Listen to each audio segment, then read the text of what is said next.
Kala mo naman talaga. Eh, pumasok ka lang naman, tapos uuwi ka na. Yun lang nagawa mo ngayong araw. Open natin.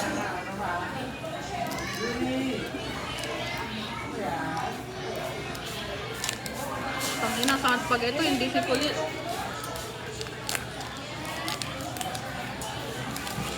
Sino to? Iye.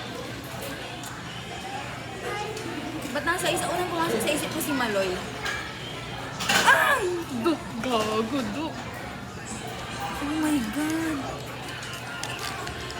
Duk talaga ever. Oh, sino yan? Sabihin mo. Ah, sana si kulit.